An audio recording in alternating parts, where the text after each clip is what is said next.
हमने आज तक बहुत सी बीमारियों के बारे में सुना है, देखा है। कुछ बीमारियां कुछ समय के लिए होती है और कुछ समय बाद दवाइयों के प्रभाव से ठीक भी हो जाती है, जैसे कि सर्दी, बुखार या किसी जगह पर दर्द आदि। कुछ बीमारियां जानलेवा होती है, जैसे कि कैंसर, किडनी फेलियर आदि। तो कुछ बीमारियां ऐसी होती है जो इंसान जब तक जिंदा रहेगा तब तक उसका पीछा नहीं छोड़ती। कैंसर जैसी बीमारियों में अक्सर इंसान की जीने की इच्छा रहते हुए भी बीमारी उसको जीने नहीं देती। लेकिन ऐसी बीमारियों में तो इंसान अपने जीने की इच्छा ही मार देता है। सवाल जान जाने का नहीं है, चाहे जितनी भी जिंदगी मिली हो, सवाल तो है उसे खुलकर बिना डरे जीने का। आमतौर पर लोग सोचते हैं कि ऑपरेशन कर लो तो बस हो गया, बीमारी में सब कुछ ठीक हो जाता है।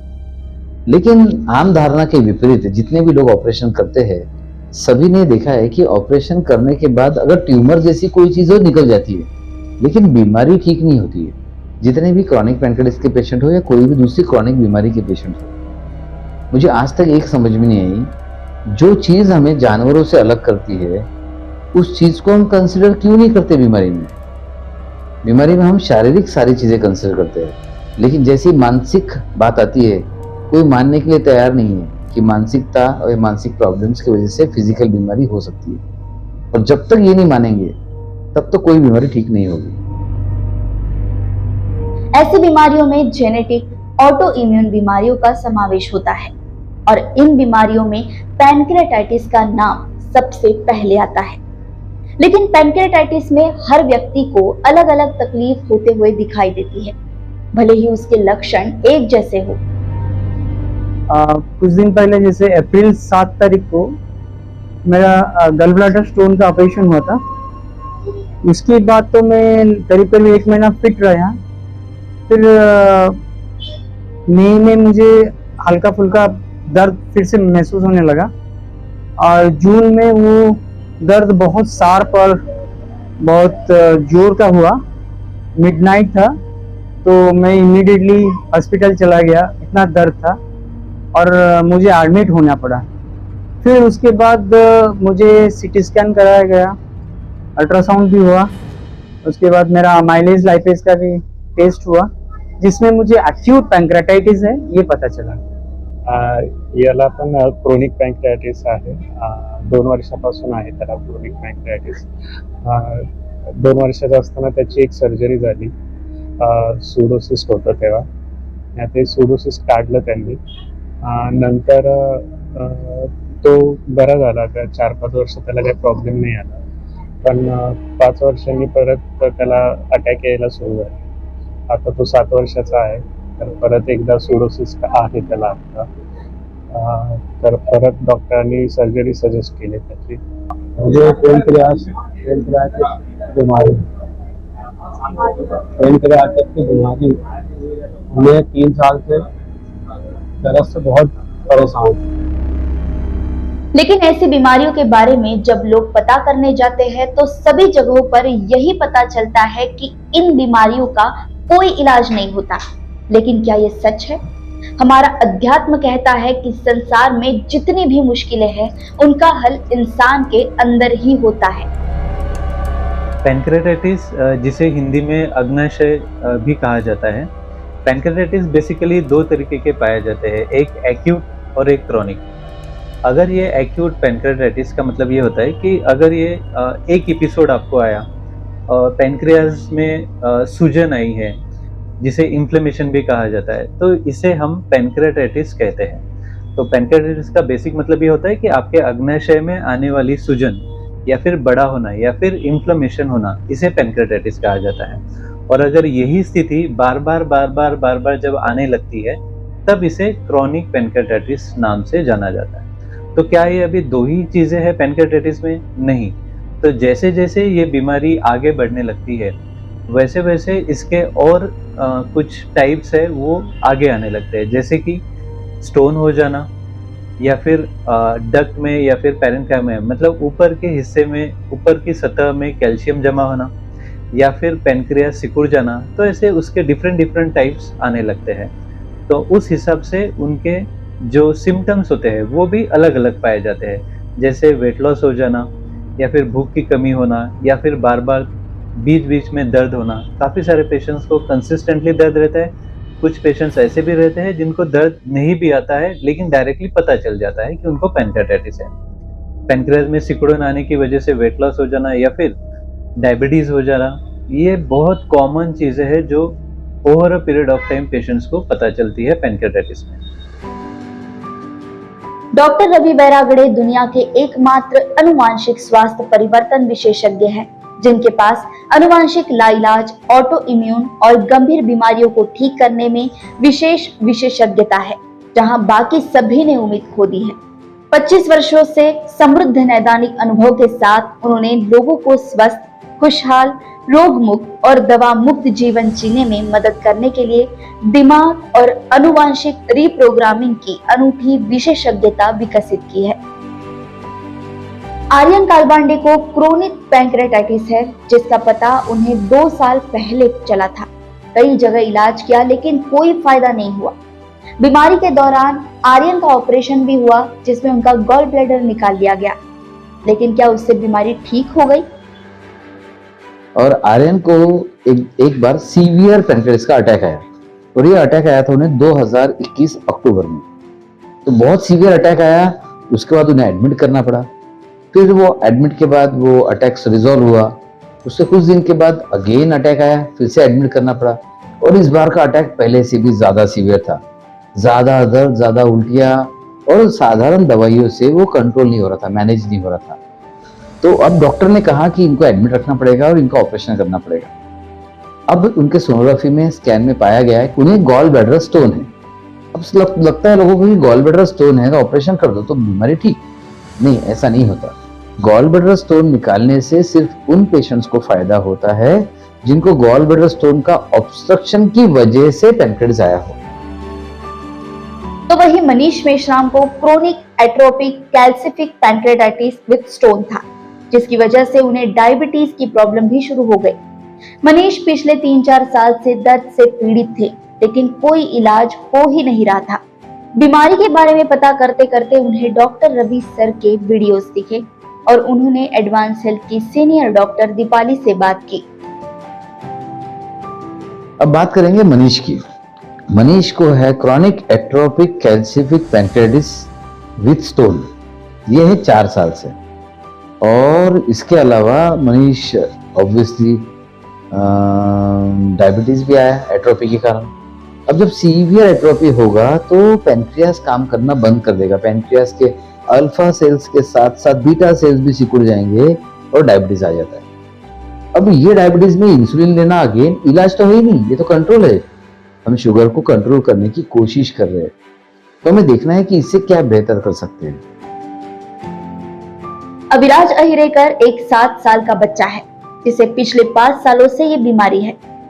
क्या यह विश्वास रखने लायक बात है कि किसी बच्चे को 2 साल की उम्र में इतनी दर्दनाक बीमारी हो और वो बच्चा पिछले 5 सालों से बीमारी से जूझ रहा हो, बीमारी की वजह से खाना खाने से डरता हो।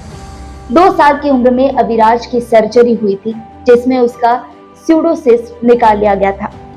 स्यूडोसिस्ट तरल पदार्थ से भरे बुलबुले की तरह होता है, जो पैनक्रियास के बगल में बनता है। ये आमतौर पर तब होता है जब किसी को लंबे समय तक पैनक्रियास में कोई समस्या रहती है, लेकिन कभी कभी ये अचानक किसी समस्या के बाद भी हो सकता है। लेकिन कुछ साल बाद समस्या फिर से ज्यों की त्यों हो गई। अब अविराज की बात कर रहा हूं मैं। अविराज सिर्फ 7 साल का है।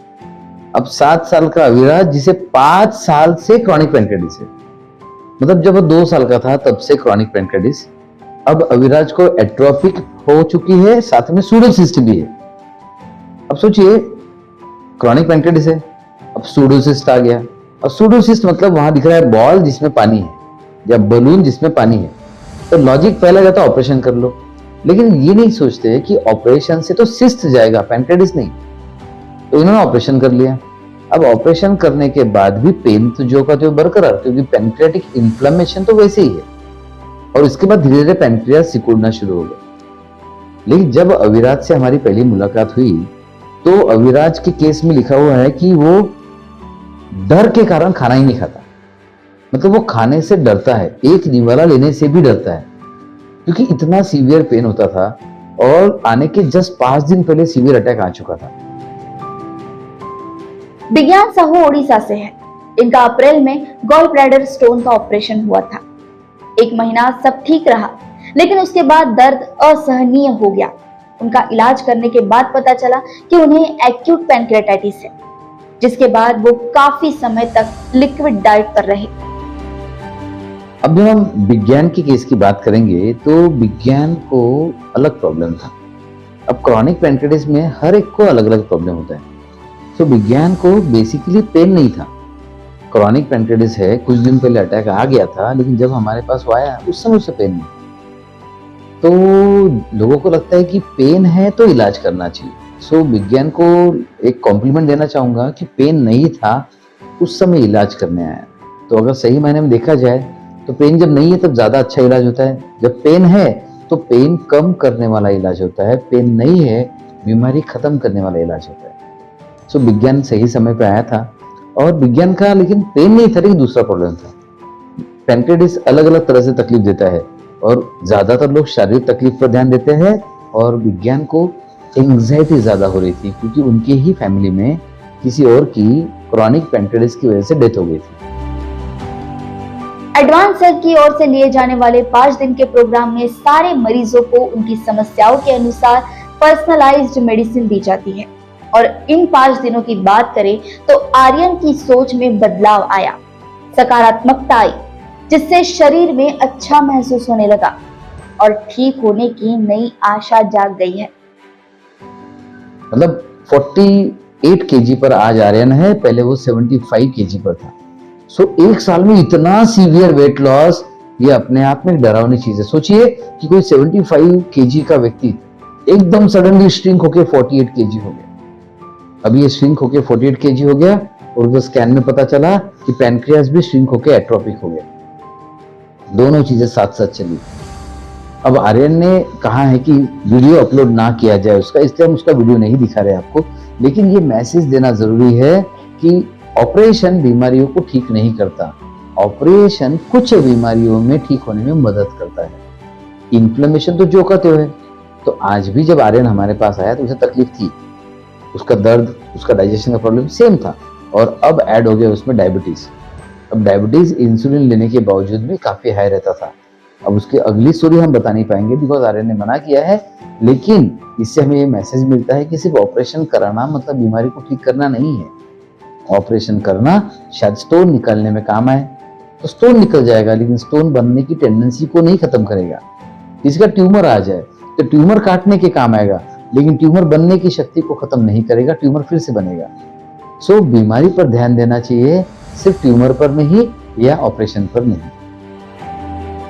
तो वही 5 दिनों में मनीष मेश्राम की एट्रोफी पे काम किया गया, जिससे उनकी समस्या कम हो गई और वो अपना बंद पड़ा हुआ काम फिर से शुरू कर पाए। तो मैंने रवि वैरागढ़ सर का यूट्यूब में भी देखा और जपाजी मैडम से बात हुई थी, मैं यहाँ पे आया। अभी 5 दिनों में दर्द से बहुत आराम है, अभी तो अच्छा लग रहा है, खाना वाना भी चल रहा है। जब तो मनीष जब 5 डेज प्रोग्राम में आए तो हमने इनकी एट्रोफी पर काम किया। साइको न्यूरो इम्यूनोलॉजी में एक ट्रीटमेंट लिखी हुई है, मेंटल इमेजरी, जिसे कुछ लोग क्रिएटिव विजुअलाइजेशन भी कहते हैं। तो हमने उसका इस्तेमाल किया और फिर कुछ मेडिसिन दी, और जब ये मेडिसिन दी और मेंटल इमेजरी, क्रिएटिव विजुअलाइजेशन इनका इस्तेमाल किया, इसके अलावा बहुत सारी थेरेपीज की, तो पैनक्रियाज एक्टिव होने लगा। तो मनीष का पैनक्रियाज जैसे एक्टिव होने लगा और एक्टिव होते होते इंसुलिन सिक्रेशन बढ़ा, और 2 दिन के अंदर जो इंसुलिन लेने के बावजूद शुगर 400-500 रहता था वो 170 पर आ गया। आज भी आफ्टर 5 डेज भी मनीष अपना काम रेगुलर शुरू कर चुका है। हाँ, इसमें बताने की बात यह है कि जब ये मनीष जब आया था तो इसका पेन काफी सीवियर था, काम सब बंद था, घर में बैठा रहता था, कोई काम नहीं कर सकता था। आज 5 डेज प्रोग्राम के बाद मनीष अपना रेगुलर काम 2 दिन में शुरू कर चुका है।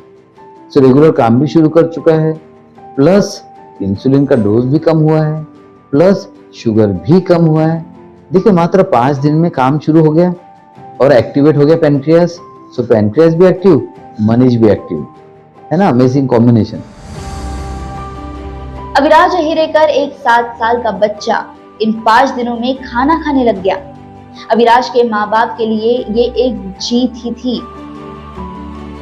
मला या हॉस्पिटलबद्दल माहिती झालं मोबाईलवरून, तर मग मी डिसिजन घेतला की इकडे यायचं विदाऊट सर्जरी। इकडं जेव्हा मी आलो तेव्हा त्याच्या पोटात खूप पेन होत होतं आणि त्याला जेवण पण जात नव्हतं। इथं आल्यावरती मग त्याने ॲक्टिव्हिटीज वगैरे केल्या, त्याचं पेन वगैरे सगळं गेलं। आता तो फ्रेश आहे, आता जेवतो पण व्यवस्थित। इथं येऊन म्हणजे आता बरा होईल हा विश्वास है आता। अब जब अविराज 5 डेज प्रोग्राम में आया और मेरे सामने जब आया तो मैंने भी देखा 7 इयर्स का बच्चा। मेरी बात पहले हुई थी लेकिन मुझे लग रहा था ग्रुप में करेगा कि नहीं करेगा, क्योंकि बाकी लोग 20 साल के हैं, 25 साल के, 40 साल के, 50 साल के और ये 7 साल का है। लेकिन एक कहीं गट फीलिंग था कि बच्चों को जल्दी फायदा होता है, क्योंकि बच्चे जो बताऊंगे वो कर लेते हैं। बड़े हैं ना, सवाल करते हैं, बड़े डाउट करते हैं, सारे प्रॉब्लम और माइंड के जो इश्यूज है वो बड़े लोगों को होते हैं, बच्चों को नहीं होते। सो मुझे लगा ये कर लेगा। और हमने जब थेरेपी स्टार्ट की तो अविराज का कोऑपरेशन बहुत जबरदस्त है। तो सोचिए, अविराज रोज पेन होता है, पेन के डर से खाना नहीं खाता है। लास्ट एपिसोड 6 दिन पहले हुआ था और थोड़ा चिड़चिड़ा सा हो गया है। इतना अनहेल्दी एटमॉस्फेयर में उसने ज्वाइन किया। दर्द हो रहा है, अभी भी दर्द हो रहा है, ऐसे समय ज्वाइन किया। तो सेकंड डे दर्द कम, थर्ड डे दर्द गायब और खाना शुरू। तो उसकी मम्मी ने बताया, पापा ने बताया थर्ड डे कि आज इसने खाना खाया, पूरा नहीं खाया, थोड़ा सा खाया। दे वर वेरी हैप्पी। सोचिए, एक माँ और पिता, उनका बच्चा 6 साल से खाना नहीं खा रहा है बराबर, 5 साल से, और आज वो खाना खा रहा है, डर नहीं है। वो उनके लिए जीत थी तीसरे दिन। एंड चौथे 5वें दिन अविराज ने अच्छे से खाना खाया, कोई तकलीफ नहीं, कोई कंप्लेंट्स नहीं। सो फाइनली अविराज की जर्नी बड़ी शानदार रही। हमारी भी डाउट से शुरू हुई कि क्या कर पाएगा नहीं कर पाएगा, लेकिन उस बैच में अविराज ने बाकी सभी बड़े लोगों से ज्यादा बेहतर काम किया, सारे इंस्ट्रक्शंस अच्छे से फॉलो किए। और आज जब अभी अविराज का फॉलोअप लिया, ओकेजनली कभी थोड़ा बहुत पेन होता है, otherwise Aviraj is enjoying his food and enjoying his life. और विज्ञान साहू की भी खाना ना खा पाने की समस्या खत्म हुई और उन्हें भी 5 दिनों में चमत्कारिक फायदा देखने को मिला, जिससे वो बहुत खुश हुए। जो इच्छा था वो मैं जाहिर किया और मैं यहाँ आने के लिए रेडी हो गया। और यहाँ आने के बाद मुझे ऐसा महसूस हुआ, मतलब जो 2 महीने से मैं खाया नहीं था वो मुझे मिला इधर खाने के लिए। मुझे बहुत कॉन्फिडेंस आया उस खाने से। मतलब मैं घर में लिक्विड डाइट पे था, उसके बाद मुझे खाली बॉइल्ड जो सब्जी है वो दे रहे थे, उसके साथ 1 या 2 पीस रोटी, बहुत ज़्यादा नहीं, बहुत कम चावल देते थे, दूध का मनाही था और सब कुछ रेस्ट्रिक्टेड था मेरे लिए। लाइफ एक संघर्ष हो गया था मेरे लिए, मतलब खाने के बारे में अगर बोलूं।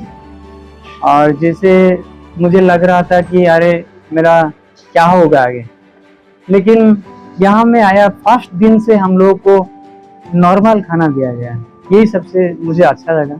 उसके बाद हमारा जो केयर है, एक्सट्रीम केयर लिया गया। हमको मेंटली और फिजिकली दोनों एरिया में हम लोग को फिट कराया गया। बेसिकली मैं मेंटली बहुत स्ट्रांग हो चुका हूँ। लगता है मुझे अभी पैंक्रियाटाइटिस जो है हरा नहीं पाएगा, मैं जीत जाऊँगा। सबसे बढ़िया चीज़ है, मतलब मुझे खाने पीने का कोई और अभी फ्रीडम है पूरा। मुझे लग रहा है कि मैं सारा कुछ अभी खा सकता हूँ, नॉर्मल लाइफ जी सकता हूँ। हालांकि मुझे जितना मेडिसिन वगैरह है उसको रेगुलरली लेना है और जो एक्टिविटीज़ है उसको कंटिन्यू करना है एज पर द गाइडेंस। सो विज्ञान के साथ जब हमने काम किया, हमारा पर्पस बहुत सीधा था, बीमारी पे तो काम करना है, लेकिन ये एंग्जाइटी, ये स्ट्रेस, ये डर, ये भी कम होना चाहिए। विज्ञान ने अच्छे से सिस्टम फॉलो करना शुरू किया और माइंड पर तो बहुत जल्दी फायदा हो जाता है, बिकॉज ये थेरेपीज में माइंड ट्रांसप्लांट थेरेपीज भी होती है। लोगों ने किडनी ट्रांसप्लांट सुना है, किडनी ट्रांसप्लांट सुना है, लोगों ने skin transplant, bone transplant, hair transplant, liver transplant सुना है, लेकिन माइंड ट्रांसप्लांट किसी ने सुना नहीं। तो विज्ञान को भी लगा पता नहीं क्या होगा।